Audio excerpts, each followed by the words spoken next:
like to listen to their base. They don't like to, they loathe. It says someone has to come up with a strategy. No, Democrats don't like that. Democrats don't like strategy. They like to pay influencers to pretend like Democrats are perfect. But they don't like to listen to their base. They loathe their base. I mean, how many election cycles have they made that abundantly clear? They loathe their own voters. So they hire these like pubescent like influencers on TikTok to pretend as if the Democrats are perfect and they're totally kicking ass when they're not. They didn't offer anything in the last election. They gaslit Americans who are concerned about very serious issues within the country. And when you do that, you create a vacuum in which Republicans come in, Donald Trump comes in, and he's like, this is what I'm going to do. Yeah. So look, guys, unfortunately, boy. So we got to talk about Anna Kasparian, who is going to go off on Kamala Harris and the Democrats for gaslighting the country. And then Kamala Harris is out here trying to take a victory lap because she believes that she has the high ground to say, I told you so about President Trump, even though it's only been, 3 to 4 months. And I think that President Trump has done a great job, to be honest with you, right? I mean, we have illegals being deported left and right.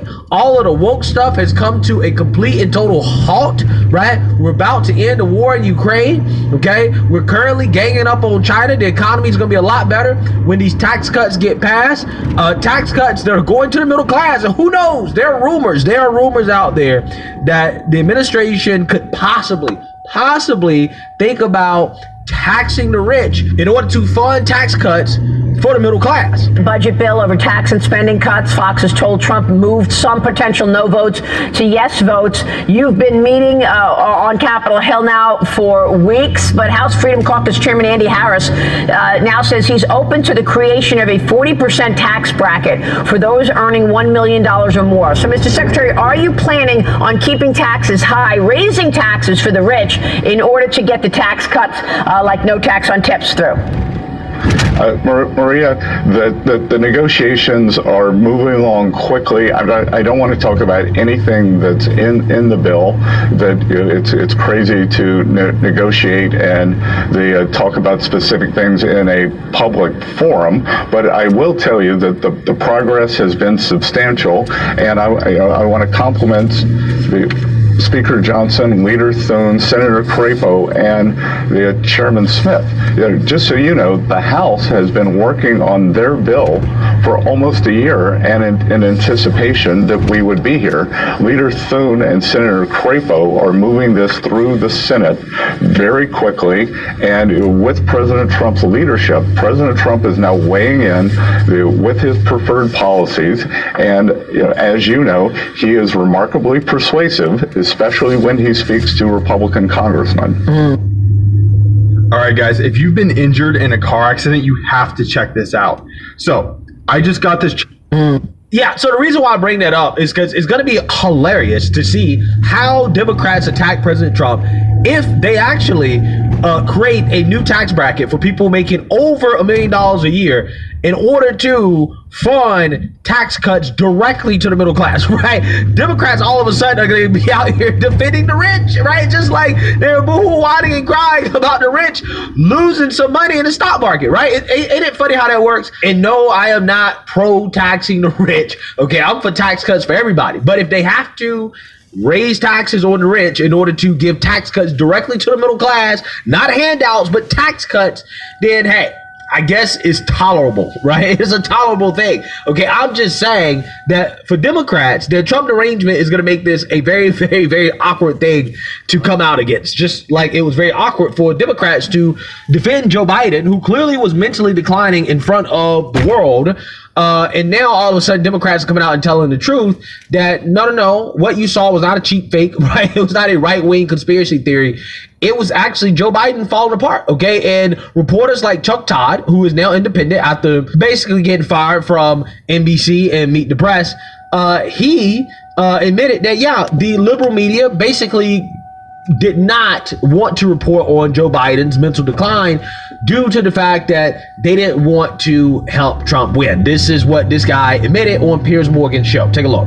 I sit here and I'll defend a little bit of this in that I would argue the reason people were able to come to their own conclusion on Joe Biden is because of the media coverage.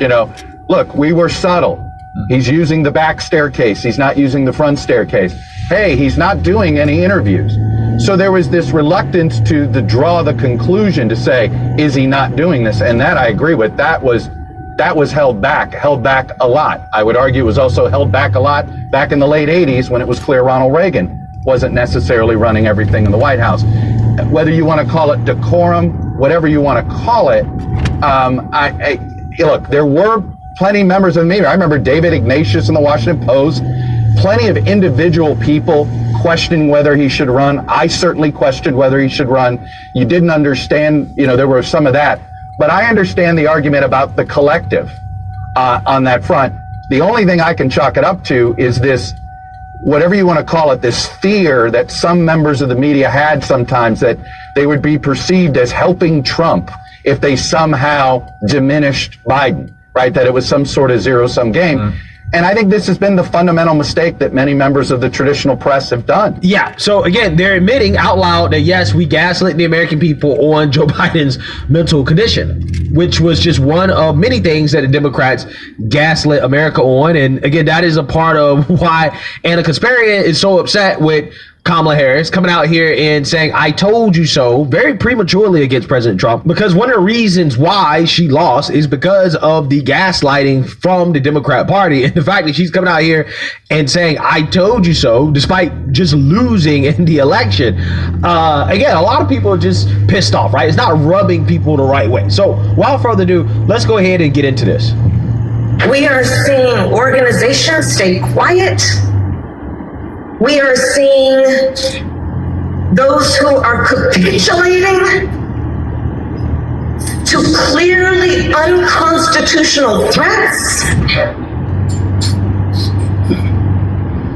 And these are the things that we are witnessing each day in these last few months in our country. And it understandably creates a great sense of fear. No, it don't. Because, there were many things that we knew would happen. I know, because y'all said it. Many things. I'm not here, so I told you so. See how she told on herself, y'all? She set that shit up, her and Biden left out. You know what I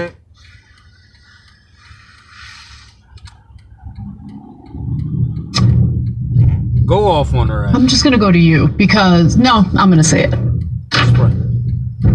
You are a crappy candidate. And you were part of a group of people who provided cover for a man who was falling apart mentally speaking, but decided to run anyway. For real. Decided to stay in the race for a month after that disastrous debate against Donald Trump. And then when Biden, the most unpopular sitting president, called you up before the debate and told you, remember, kiddo, no daylight between us. Do not differentiate yourself from me. You listened. So to sit there, stand there, and give a speech about, oh, I told you so, I told you so. These are the worst people, man. They really are. Okay? No, we all knew what Donald Trump was. We all knew. And for all the Democratic ass kissers out there who provided cover for the bad behavior of that administration, they directed their ire toward people like us who kept warning the Democrats, you're going to lose to Trump. You're going to lose to Trump. You're pushing unpopular policies. You're gaslighting Americans on the issue of immigration. If you do that, that creates an opening for someone like Donald Trump to come in and do what he's doing in regard to mass deportations, do what he's doing in regard to literally deporting people before they even have a single day in front of a judge to adjudicate whether or not they're undocumented, to adjudicate whether or not they're actually gang members. Yeah. So it doesn't matter if they're actually gang members. The only thing that matters is if they're here illegally, right? If they're here illegally, then they can be deported, right? They were rightfully deported if they were here illegally, right? That's it. That's the only thing that matters when it comes to that. But yes, he is doing the things that we voted him into office to do. And I am very satisfied with President Trump at this point. Okay, I'm happier than I've ever been. Yeah. So for all, by the way, all the left-wing media folks who directed their ire toward me And they're like, oh, you see that? Anna's getting what she wants. No, I'm not getting what I wanted. I wanted Democrats to stop gaslighting American citizens and acknowledge what was going on in the country and provide their solutions for it. Too much to ask for. Too much to ask for. Anna's the problem. Oh, big, strong, big, bad Anna. With all of her power, she's the one who swung the election, right? I can't stand these people. They're the worst. They're the worst. Okay. Yo, I never get tired of these rants. I never, ever, ever get tired of these rants. But she's right. She's right. The leftists are the worst, right? These are the worst people. And they are obsessed. They are obsessed with attacking this woman, right? They really are. Okay, there's a whole ecosystem of losers, right? Weirdos and freaks that all they do is attack Anna Kasparian all day. Now, I may disagree with Anna on a lot of things, but when it comes to her evaluation of the Democrat Party, I think that she is spot on. Okay, the Democrats have gaslit everybody for the last 4 years straight. Fact. And then for Kamala Harris to come out here and say, I told you so, after she was like the worst candidate ever, right? She and her incompetence is part of the reason why she lost, okay? Yeah, to come out here and to say, I told you so is crazy to me, right? Especially considering how I think we would be in a much worse situation if Kamala Harris was elected, right? If Kamala Harris was elected, our borders would be wide open. We'd be looking at massive tax increases and hyperinflation, right? That's exactly what would have happened. Plus, the Looney Tunes, the woke revolutionaries, they would have been emboldened, right? We would have seen more crazy stuff in this country than we've ever seen, right, under Kamala, right? Especially, again, when it comes to the far left woke agenda, right? So it really is a blessing. Facts. Motherfuckers would have been out here shitting outside right in front of you. You just lack self-awareness, right? Because a lot of people really looking back at it are like, wow, Kamala Harris was so bad, right? So bad. How did she lose to Trump? Considering how basically the world was against Trump, right? Everybody was against Trump, and he still won. He still beat Kamala Harris. But to be fair, I think President Trump would have beat any Democrat. That is how terrible the Democrat Party is. And again, that's not an indictment on President Trump. No, that's actually an indictment on the Democrat Party more so than anything, because again, they have every advantage in the world against President Trump. The media is on their side, academia is on their side, business was on their side. At one point, culture was on their side. They had everything on their side at one point, and President Trump still came back from the grave and beat them. Let alone me. I'm going to start with a small thing and then get bigger. So first, I also can't stand her dramatic pauses that never lead to anything. Like, you're supposed to do the pause if you're really going to deliver a point. Like, I can't stand them. Every politician is taught this. She's so bad at it. And they're always anticlimactic. Okay, that's minor. Now you get to the laugh, right? So guys, if anyone can say told you so, I would argue that it's us. And I would say even more specifically me. Okay, so why? Yeah, you can say I told you so about Biden, right? But you really can't say I told you so about Kamala, because Jake thought that Kamala would win. Again, he's going to come out here and claim that, oh, we told you so about Biden. But that was easy, right? That was really easy, right? It was really easy to say that, oh, Biden's going to lose to Trump, right? Anybody could see that, okay, unless you were in the liberal media. But when it comes to Kamala, being a bad candidate, I don't think a lot of these people actually saw it, okay? But there was a cult out there, okay, of Kamala supporters that basically told everybody, no, you don't understand, she's doing amazing, right? She doesn't need to answer any questions. She doesn't need to do interviews, right? She doesn't need to do any of these things. And then the interviews she would do, the terrible town halls that she did, they try to spin it into the best thing ever, right? She's amazing, right? That's what they did in the media. So yes, there was a whole lot of gaslighting. And yes, people were shamed and shunned for telling the truth about what was going on in the Democrat Party, right? That did happen. And then let's talk about the difference in the told you so's. Number one, a year and a half ago, we started a campaign, now even longer, I think, to get Biden out of the race. Why? Because we weirdly hate Biden? No, I mean, I'm not a fan of Biden's, but the reason to get him out of the race that early was because he was going to lose to Trump. And when I kept saying on the show, and we did a petition and Young Turks viewers signed it, they should get all the credit. They were prescient enough all the way back then to say, guys, we're not going to beat Donald Trump with a guy who can't talk. we at the Young Turks, our viewers have eyes and ears. And we can see that he's super old, can't finish his sentences, mumbles, repeats. He's a disaster. And his popularity is in the 30s. And for an incumbent in the 40s, you always lose. In the 30s, it's almost impossible to win. So these are just facts. He'd lost Latinos, he'd lost young people. It was nearly impossible to win. So we were the ones who cared the most about Democrats winning and Trump losing. So we're like, can you please try to win? And be like, how dare you? Winning is not important, even though we're saying democracy's on the line and the other side is Nazis. Winning is not nearly as important as protecting Democratic leadership. So if Joe Biden, the incompetent man with obvious dementia, if the Mad King says he's staying in the race and we're going to lose, we all have to bow to the Mad King. You, Young Turks hosts and audience, and all of you, you guys defying the Mad King is a much bigger crime than Joe Biden's giant ego saying, I don't care if I have dementia, I want it to be me, and only me. And I don't care if I lose to Trump, as long as it's me, that egomaniac fool, and all of his advisors put us on the ship headed straight toward an iceberg. And we kept screaming, there's an iceberg straight ahead.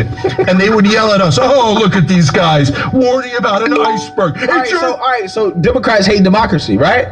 Democrats hate democracy. And since Democrats hate democracy so much, why do y'all keep supporting them? Why don't y'all just stop voting for Democrats? I was about to say, maybe you should, I don't know, join the other team. But I don't want them to join the other team. I want people like Jake, just don't vote, bruh. Just quit politics altogether. Because Democrats, they don't care about democracy within their own party, right? You don't get a vote. You don't get a say. They're going to keep doing what they're doing, okay? And as long as you guys keep supporting them because you hate Trump, then they're going to keep doing it. There are no consequences. So I'm just saying, if you really want change within the Democrat Party, like you claim, right? Since it seems as if you're only willing to support Democrats, then just don't participate at all. Just don't vote. Just boycott the Democrat Party. You don't have to vote Republican. Just don't vote for Democrats.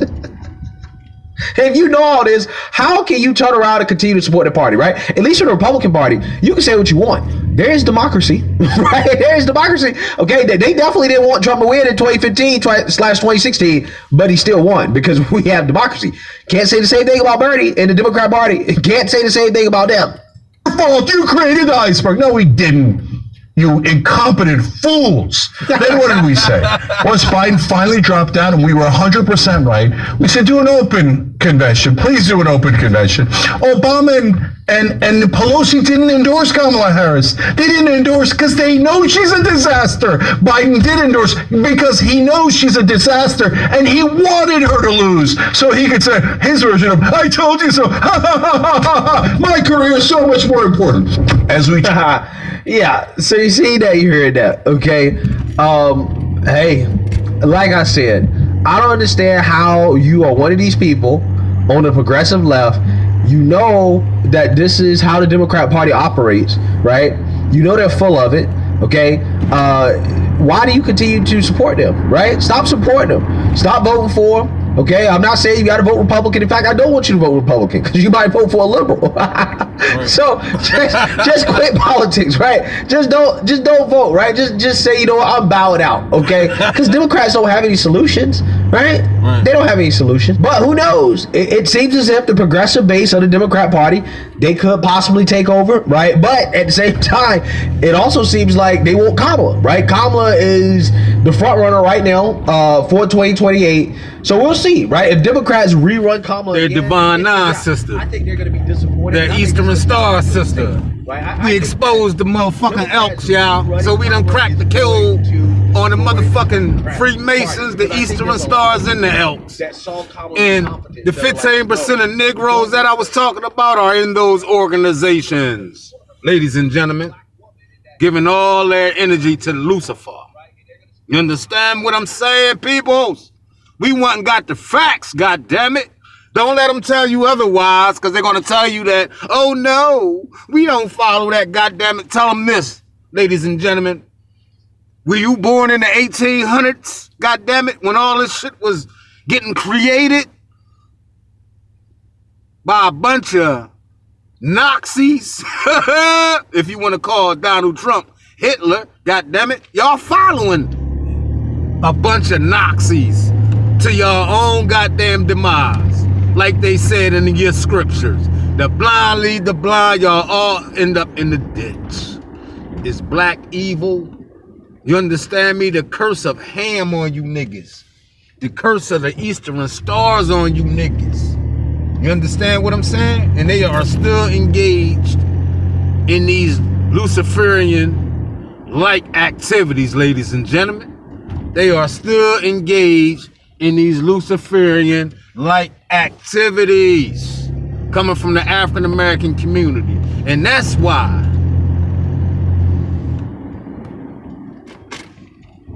the African-American community will never come together as one. Because it's too many corrupt, devil-like Luciferian members in the African-American community. They say it's black evil, the curse of Ham, God damn it, the curse of the Eastern stars on their babies. Wow. Yeah, y'all.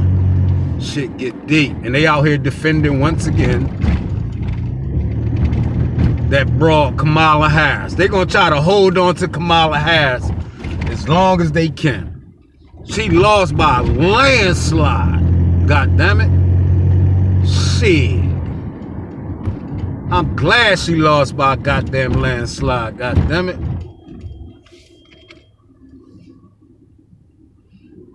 Because it would have been the downfall of America, for sure.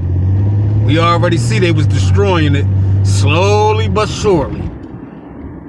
If that bitch would have won, it would have been the downfall of America, what Elijah Muhammad talked about. You see? By who? Niggas. The fall of America from niggas. God damn it. Take a true leader, a king, to come up here, King Trump, you know what I mean? To go through all this madness and make things right. God damn it. Make things right. Them goddamn lefty lunatics done lost their mind. You understand me? They done lost their motherfucking minds, y'all. That's a 100% fact, not fiction. But we just up here this morning hitting corners. Hitting corners this morning. That's all we doing. Playing some current event Thursdays. Playing some current event Thursdays. My man Greg Foreman. Shout out to Greg. 21 gun salute, Greg. You understand me? I really appreciate your channel, Greg. And I know everybody else do. That's in tune. That's enlightened. We most definitely appreciate your channel, Greg Foreman. Understand me? Check. Straight up. Keep bringing that content on him, Greg. Keep your foot on the cracked neck, Greg.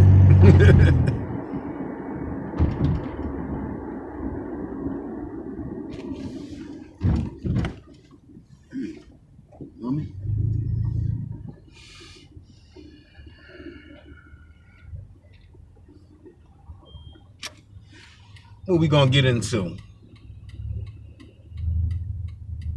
Some more videos, y'all. I got something else going on with your boy,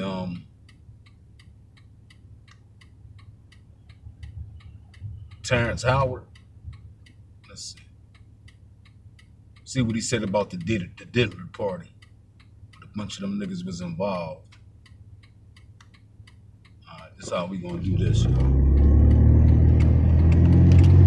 This how we gonna do this, y'all, on this good Thursday. Let's see. Good, bro. Alright, let's do it like this. Boom. See that? Let's do it like this, ladies and gentlemen.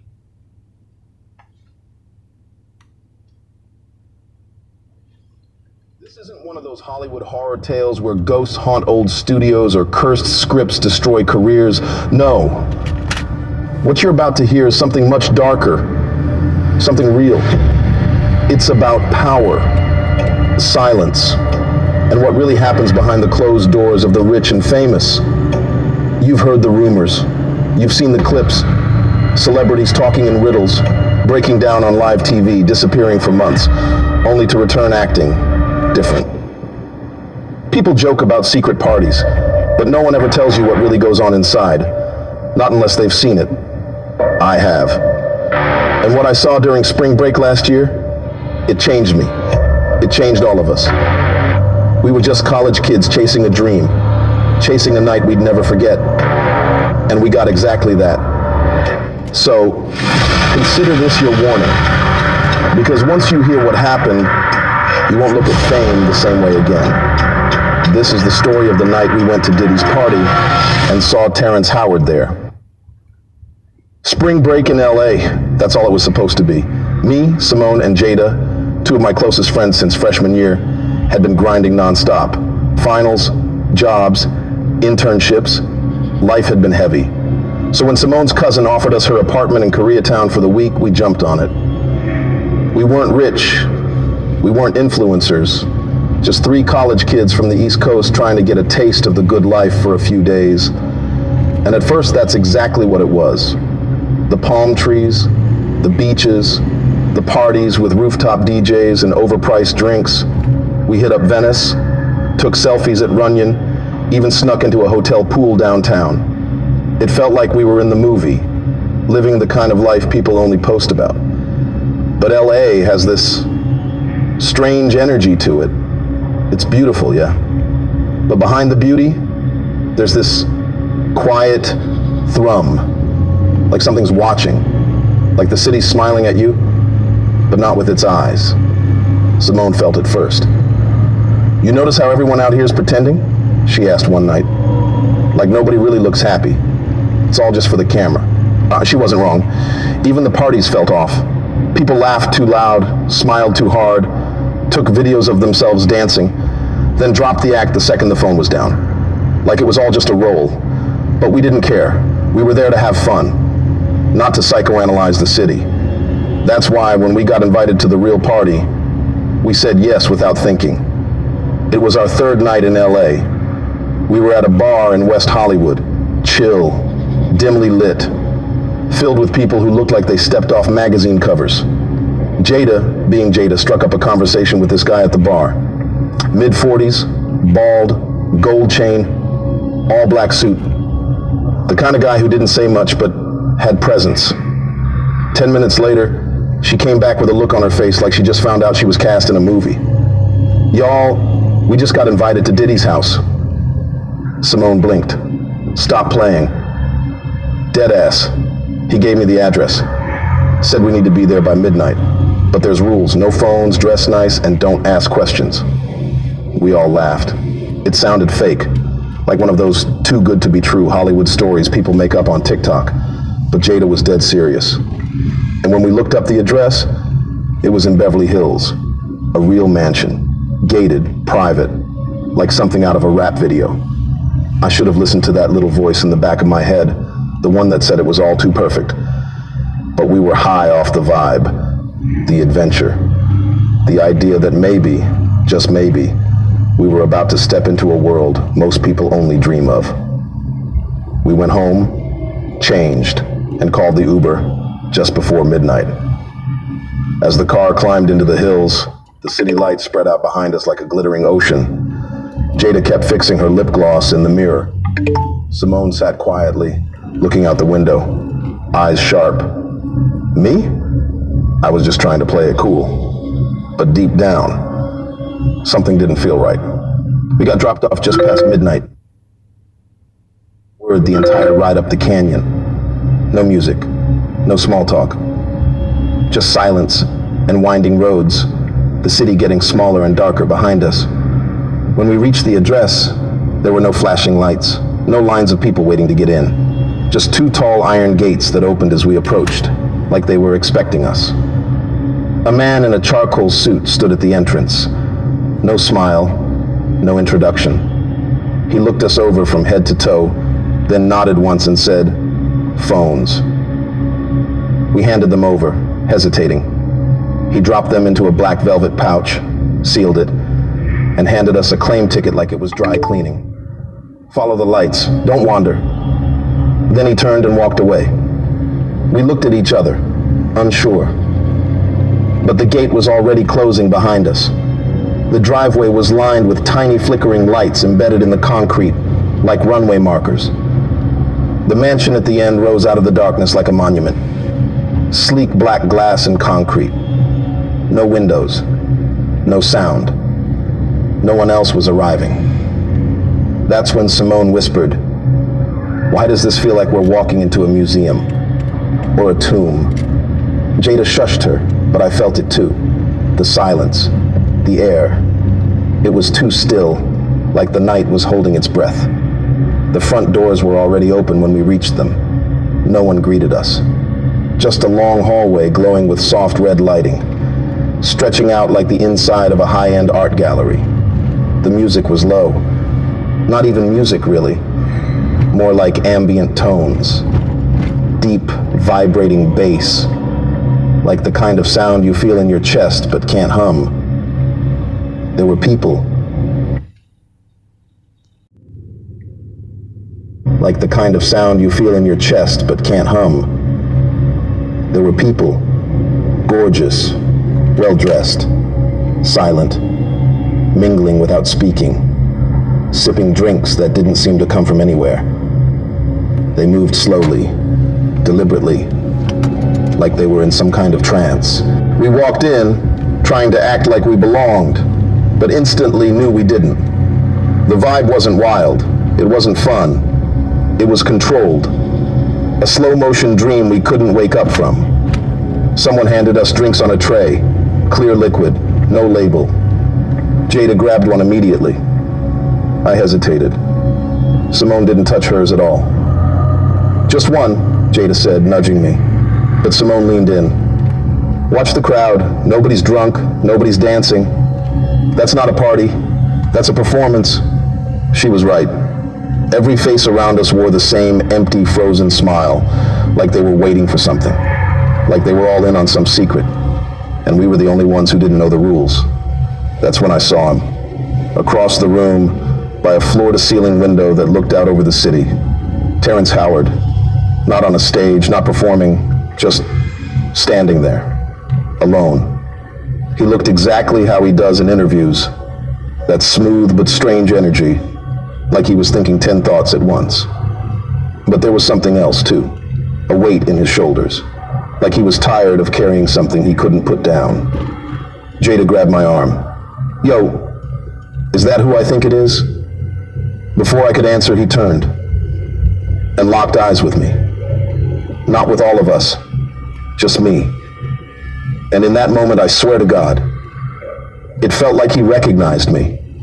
Like he'd seen this exact night play out before and knew exactly how it would end. He didn't say anything at first, just stared. Then slow and steady, Terrence Howard started walking toward me, cutting across the room like a ghost through smoke. The people around us didn't even seem to notice, like he wasn't really there. He stopped a few feet away, looked at me, and said, "You ever feel like you walked into a place you already dreamed about?" I didn't know what to say. This house, these people, all of it, it's a rerun. Different cast, same story. His voice was soft, but it carried. Smooth, almost hypnotic. "You look like you still got yours," he said. I blinked. "Got what?" He smiled, but not like he was happy, more like he pitied me. "Your man card." "I don't know what you mean." Terrence leaned in closer, just enough so I could hear the tremble in his voice, like he was holding something back. "They'll come for it. They always do. Maybe not tonight. Maybe not next week. But eventually, they'll ask. They don't take it all at once. Just enough to make you feel like you owe them. Enough to make you dependent. And once you give it up, you start disappearing from the inside. I stood there, heart pounding. I didn't know if he was crazy or brilliant or both. Why are you telling me this? He looked over my shoulder. His whole body tensed. Because he's watching you now. I turned, Diddy, standing across the room, talking to someone, laughing softly. But his eyes were locked on me. Not on the girls. Not on the crowd. Me. He's already chosen, Terrence muttered. You'll think it's just a drink, a conversation, a small request. But it's not. It's the door. The first one's always the easiest. After that, you start handing pieces of yourself away like candy. I looked back at Terrence to ask more, but he was already gone, like he'd never been there at all. Simone appeared at my side, eyes narrowed. What did he say to you? Nothing, I lied. It was nothing. But it wasn't nothing, because Diddy was walking toward us now, grinning. Diddy approached with the kind of energy you can't ignore. Smooth, commanding, like he was used to people parting ways when he walked into a room. He smiled like we were old friends, even though I'd never met him in my life. What's good, young king? He said, clapping a heavy hand on my shoulder. You from out of town, right? I nodded, tried to stay cool, but I could feel Simone tense beside me. Yeah, just visiting for spring break. We were invited. I know who invited you. He cut in. And I'm glad you came. You got a good energy. Real calm. Balanced. He paused for a second, scanning my face like he was sizing me up. You ever think about staying out here? Making moves? You could go far in this town. Real far. I shrugged, trying to laugh it off. Maybe. I mean, it's LA. Everyone dreams about being out here, right? He grinned wider. Dreams come true out here, but only for people who know how to play the game. His voice dropped, lower now. Intimate, almost fatherly. Come with me for a minute. I want to show you something. Simone stepped forward. We're good, actually. We were just about to leave. I ain't talking to you, sweetheart, he said, still smiling, but with a sharpness in his voice that made my stomach turn. He looked back at me. Come on, just 5 minutes. I looked at Simone. Her eyes said, don't go. Every instinct in my body said the same. But I went. He led me down a long hallway, deeper into the house. The noise faded behind us.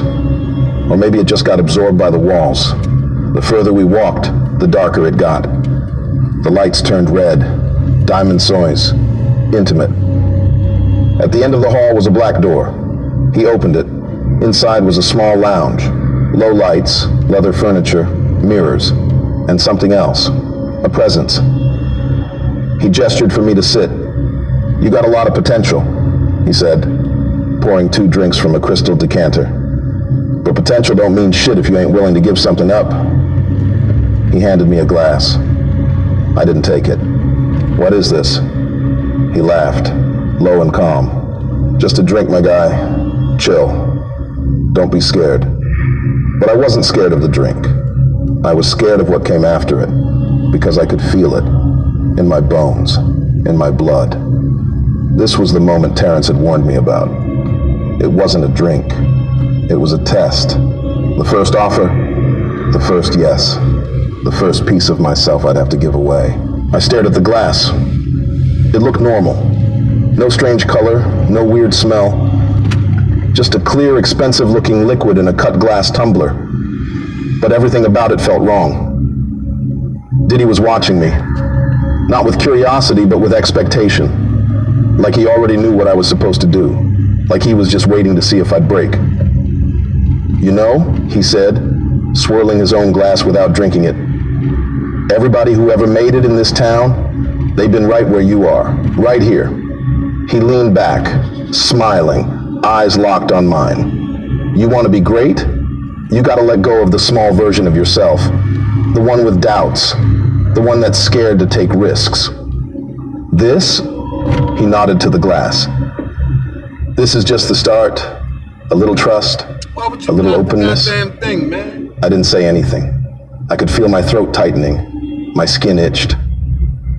Drink it, he said calmly now. It's just a drink. But it wasn't. We both knew it. It was a signal, a choice. And something in that room, something I couldn't see, was waiting for my answer. My hand hovered over the glass. For a split second, I thought about it.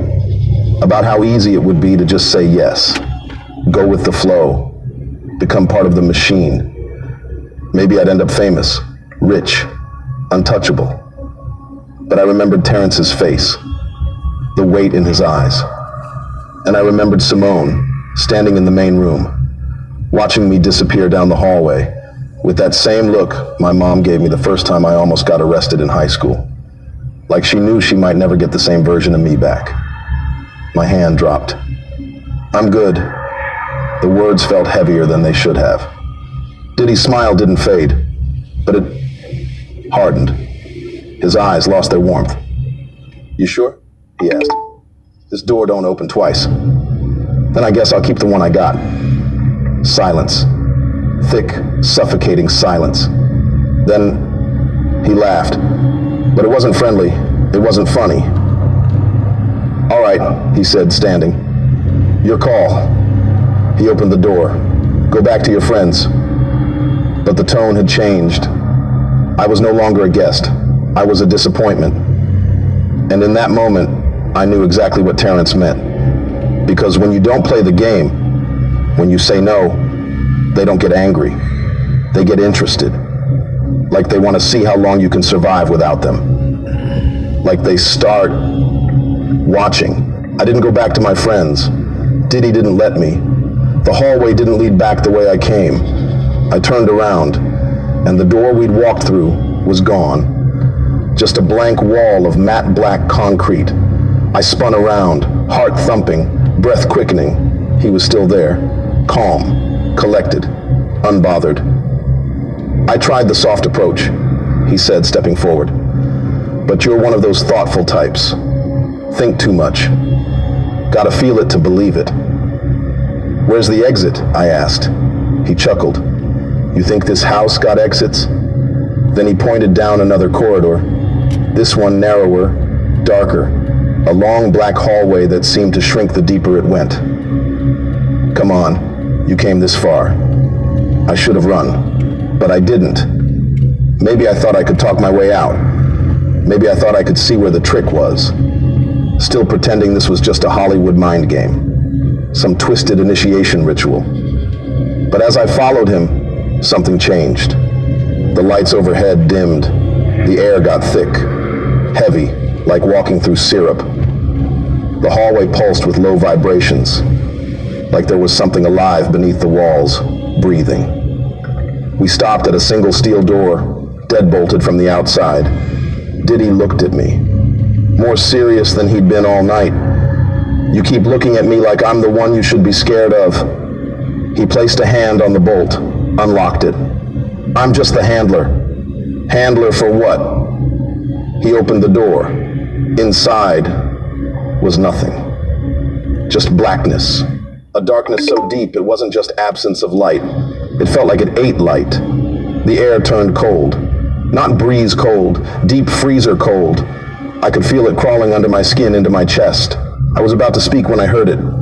Breathing, but not like a person. Slow, deep, wet, like lungs that hadn't taken air in centuries. I didn't see anything, but I could feel it. A presence, massive, ancient, wrong. Diddy didn't move, didn't flinch. It lives with me, he said softly. Grew up with me. At first I didn't know what it was. Thought it was ambition, thought it was drive, but it's hunger. Pure and simple. It don't want money, don't care about awards. It wants submission. Wants you to hand over the last piece of yourself. The piece that says, nah, I'm still mine. It needs that, over and over, to stay quiet, to stay fed. I stepped back. My mouth had gone dry. You feed it? He looked at me, smiled. Everyone does. Some just call it different names. And if I say no, he tilted his head. Then it waits, follows, doesn't go away.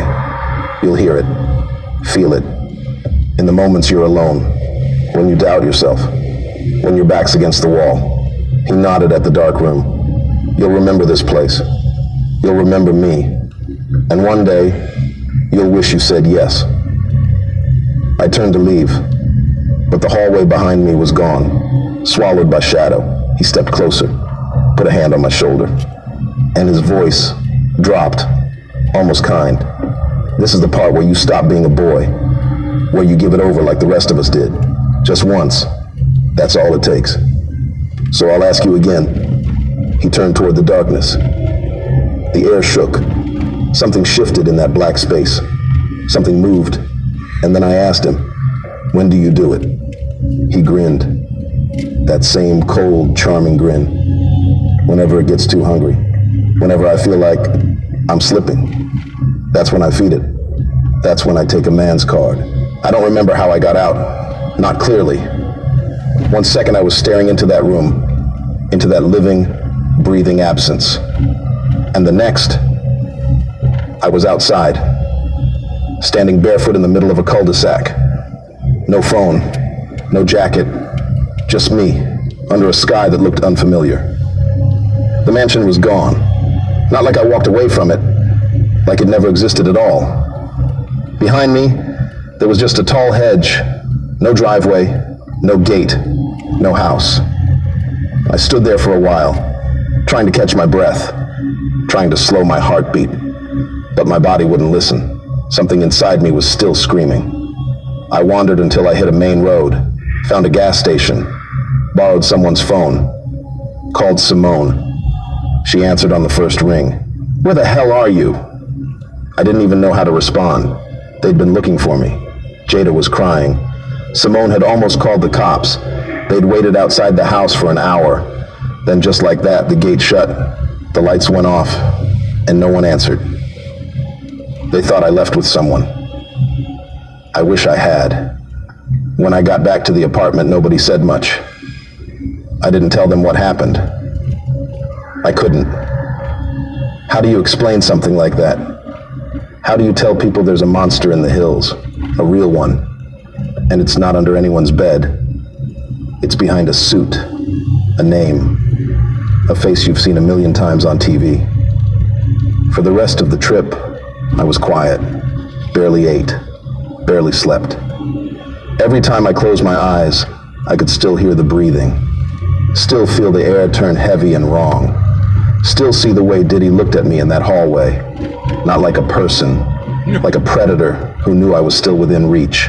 We flew home. Jada brushed it all off like it was a weird night that got out of hand. Simone didn't buy it. She kept watching me, like she knew something followed me back. And something did. The air around me feels different now. Sometimes I catch movement in mirrors that disappears when I turn around. I'll wake up at 3:33 a.m. and feel it, like someone's sitting in the corner of my room, just watching, not moving, not breathing. Just waiting. And sometimes, in the quiet, in the in-between moments, I hear it. That voice. Not Diddy's, not mine. The other one. The one from the room. The one I didn't see, but will never forget. It whispers, you can still come back. All you have to do is say yes. And now I know what Terrence meant. He didn't survive that party. Not really. He just found a way to carry what followed him and keep walking. So if you ever get the invite, the DM, the whisper, the handshake, if someone tells you the real party starts after midnight, behind a gate no one else can see, you better ask yourself one question. Do you still have your man card? And more importantly, are you ready to fight to keep it? Today you and tomorrow you aren't the same. All right, heathens, let's get to Terrence Howard. What he got to say.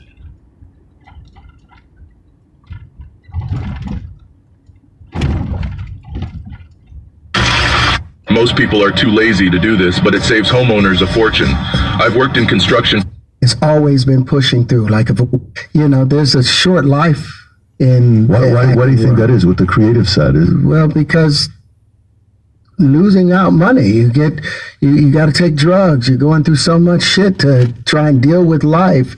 You are literally, it's an unhealthy space. And so eventually you're going to go too far. Who knows what happened to Philip? Who knows what he had to do in order to get to where he was at? There's a lot of things that people do that end up sitting and they can't get over it. And they got to keep getting high, hoping to get it out of their head. Where when you lose your man card, that's the only thing I can think of. You lose your damn man card. What is that? What do you mean by that? You give up your ability, your right to being a man. A man don't take it, a man gives it. So when you give up that man card, you don't get that back. Are you saying what I think? What's going down, baby? Love you, bro. Love you more, baby. Fear of somebody doing something for wanting to gain something. When you give up that man card right, you lose some spiritual energy that has always been pushing through. Like if a woman gives up her womanly right of being a mother and taking care of her family and do all those things, when you give up those things, but when you give up your manhood, I've never seen somebody recover from it. That was all the people that went to the Puffy parties. That was all the people that did all those things thinking that there was never going to be a consequence for what they LeBron James that y'all out there worshiping because he scored how many points? Some overgreater Who desire. gives a damn? You should have a greater desire than being a man. So I believe that's a big problem with a lot of the actors out there because they get fluid. And next thing you know, once it go fluid, it's gone. You don't have any foundation to pull yourself back from. So maintain your man card, no matter what. Hear that?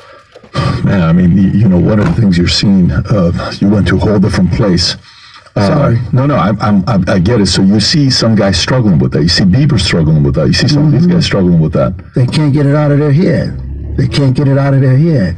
The things that they did, no matter how they did it, whether they were drunk or high or whatever, you gave up your man card. You need therapy. And that's the thing that hurts them the most. And so they end up on drugs, end up every way to try and get rid of any principles there are. And that's what the business does. And the women that trade their bodies to go and get the role, they get to the point where they have their Oscar, they have their money, but they don't have their dream. They don't have the soul that they started with. So it's like achieving don't mean anything.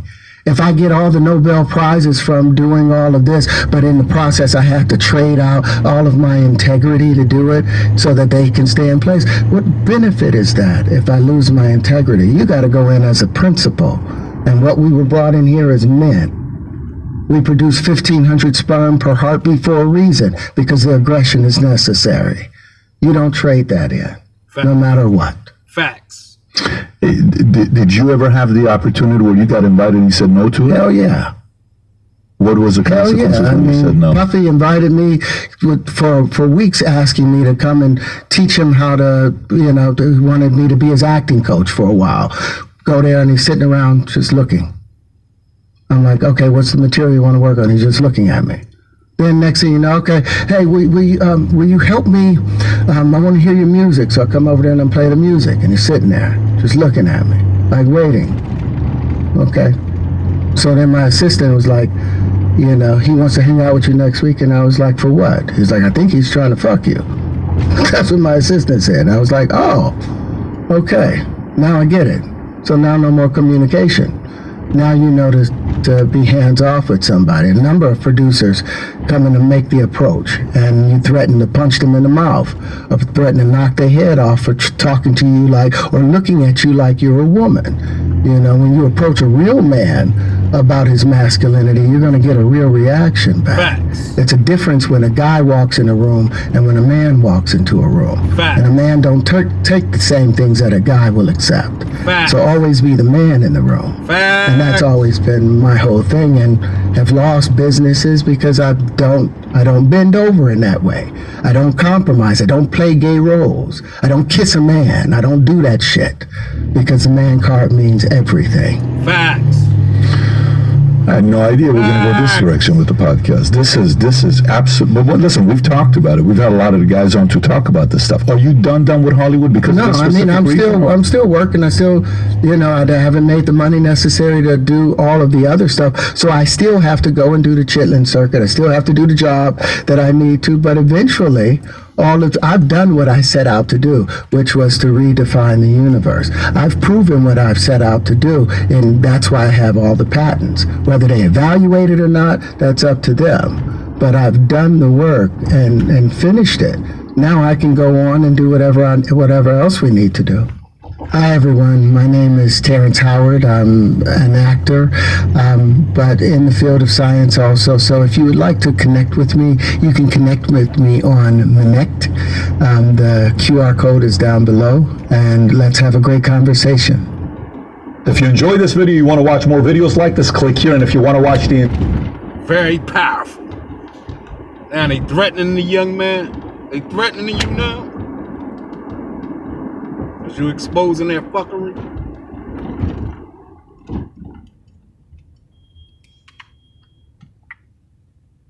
And editing clips of it.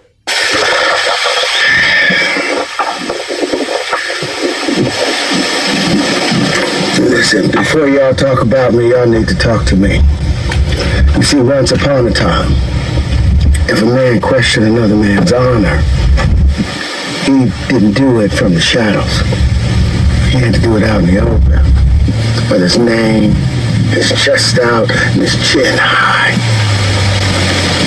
Not hiding behind the keyboard or tucked behind editing clips of fair use disclaimers. You see, citing Section 107 of the Copyright Act does not give you free rein to defame, misrepresent, or harm others' reputation. Fair use is not a shield for character assassination. So here's the simple truth. If you take my words, my image, my ideas, and twist them to feed your fear and inflate your ego, if you profit off of my name while calling me a liar, then be prepared to stand behind your accusations. Because in the old world, men didn't hide behind anything when they spoke against someone. They had to speak it with their whole being. And if you're going to speak against me, then use the same courage that it took for me to say those truths. Man to man, eye to eye, integrity and in truth. I've spent a lifetime earning the right to speak with the conviction about these truths that I speak. So if you want to tear that down, have the decency to come and say it directly to my face. And say it like a man. If you're going to talk about the geometry, have other geometries to argue against it. If you're going to talk about the supersymmetry, speak of other supersymmetries that would work against it. If you're going to talk about the white papers, provide your own white paper as an argument to argue against the equations or the conclusions. But we're going to do this respectfully, otherwise we'll end in a duel. And I mean a duel, real life duel, where only one person walks away. We can meet with guns, bottles, knives, or books and equations. But we're going to do this like men. So, get ready. Get ready.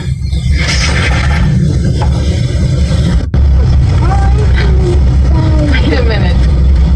What is that? My baby wipes. No, that's a baby wipes. What is that? The watermelon. Smith County watermelon. That's not gonna get through security. Yes, it will.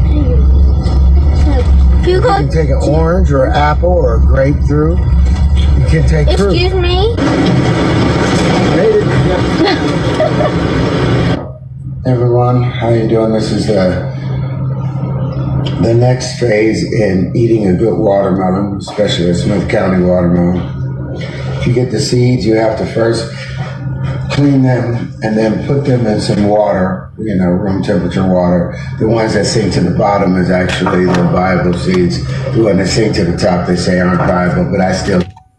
Y'all heard that from Terrence Howard. Like I said, when you expose the fuckery and the foolishness from niggas, you always get threats. They hate, I told y'all, they hate the truth. They love to be lied to. You understand me? And a lot of motherfuckers was in the bed with Diddy, like I said. The same motherfuckers that's out there capping for Kamala Harris and the Democratic demons are the same motherfucker foes that was in the bed with the diddler. So now they praising LeBron James for what? Oh, LeBron James, these motherfuckers praise people and worship people and devils. These motherfuckers are going straight to hell, man. That's why that curse is heavy on the African American community like it is. You understand me? It's in your Bible. The curse of Ham, the curse of the Eastern Stars, the curse of the motherfucking Elks, the curse of the motherfucking Freemasons, the curse of the motherfucking the Divine Nine. Come on, y'all. That's why the fuck we in the predicament we in. We too busy out here worshiping the devil. God damn it. Black is evil like a motherfucker. Black is evil like a motherfucker, man. That's crazy. Once you realize and you do the homework and get the facts and you realize it's niggas. Not all, but damn, most of these niggas is the problem, man.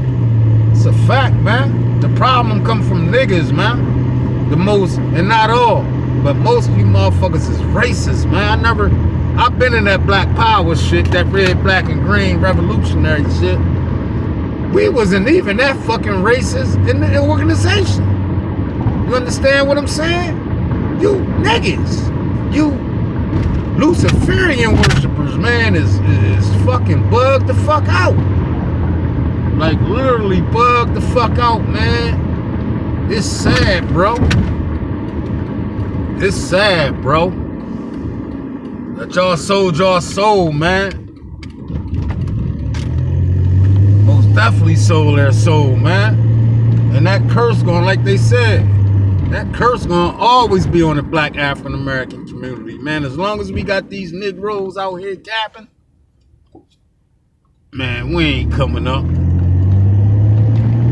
We ain't gonna come up, not at all.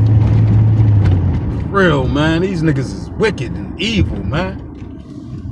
Straight up, god dang. Wicked like a motherfucker, man. You can see it. It's in the opening, man. Black folks are evil, wicked, and mean, man, towards each other and every other race, man. And that's sad, man. That's very sad, man. Wow. Wow. Can't believe it. Yeah, I can believe it.